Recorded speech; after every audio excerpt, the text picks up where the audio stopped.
সুস্মিতা। আমার আরও একটা ভিডিওতে তোমাদের সবাইকে স্বাগত। আজ একেবারে সমস্ত কাজ সেরেই বিছানাটা গুছাতে শুরু করেছি। মানে আমার যে সমস্ত টুকটাক কাজ থাকে সেই সমস্ত কাজ সেরেই বিছানাটা গুছাতে শুরু করেছি, কারণ আমার বিছানাটা গুছাতে অনেকটা টাইম লাগে।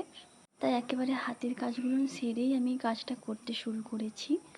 বিছানার মধ্যে যে সমস্ত জিনিস ছিল, বালিশ, বেডশিট, সমস্ত কিছু একেবারে আমি তুলে ঝেড়ে পরিষ্কার করে তারপরেই আমি সমস্ত কিছু পেতে আবার বালিশগুলো রেখেছি।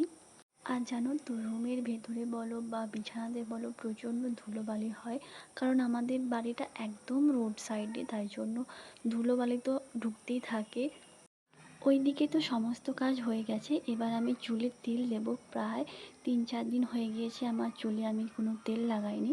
এখন আমি তেল লাগাবো, তারপর একটু ম্যাসাজ করে নেব।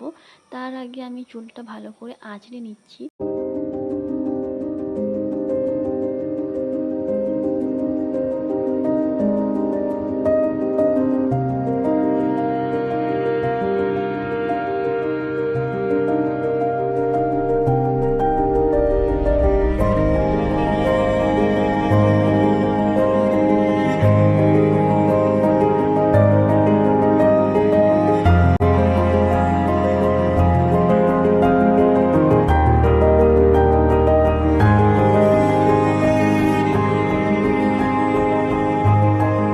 এখানে আমি কোকোনাট অয়েল ইউজ করছি। আমি ছোট থেকে কোকোনাট অয়েলই ইউজ করি আমার হেয়ারে।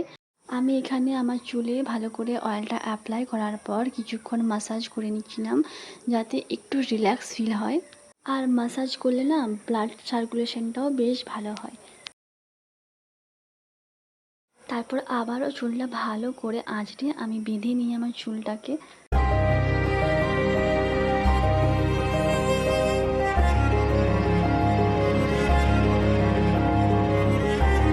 আর জানো তো, আমি খুবই অল্প পরিমাণে জল খাই, যার কারণে আমার প্রচণ্ড সমস্যা হয়।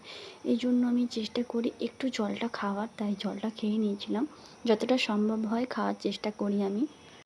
টানা 2 দিন বৃষ্টি হয়েছে, এরপরেও আকাশে এখনও মেঘ আছে, জানি না বৃষ্টি হবে কি না। আর মা বাজার থেকে আমার জন্য এই রুটিটা নিয়ে এসেছিলো, তাই ভাবলাম আজকে এগ টোস্ট করে খাই। এখানে আমি ডিমটাকে ভালো করে ফেটিয়ে নিচ্ছিলাম। তারপরে একটা তাওয়াতে অল্প পরিমাণে তেল দিয়ে ডিমটা দিয়ে তার উপরে রুটিটা দিয়ে দিয়েছিলাম।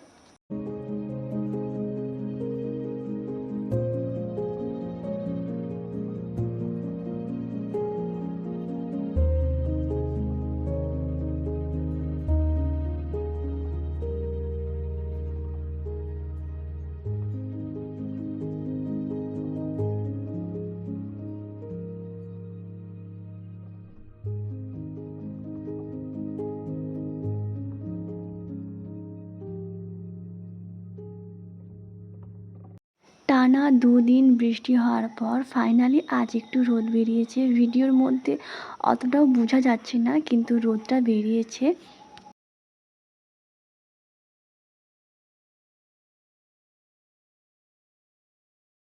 স্নান সেরে আবারও ফিরে এলাম। এরপর আমি লাঞ্চ করে নিয়েছি, একেবারে সিম্পল লাঞ্চ করেছি। So yeah, that's it. আজকের মতো টাটা।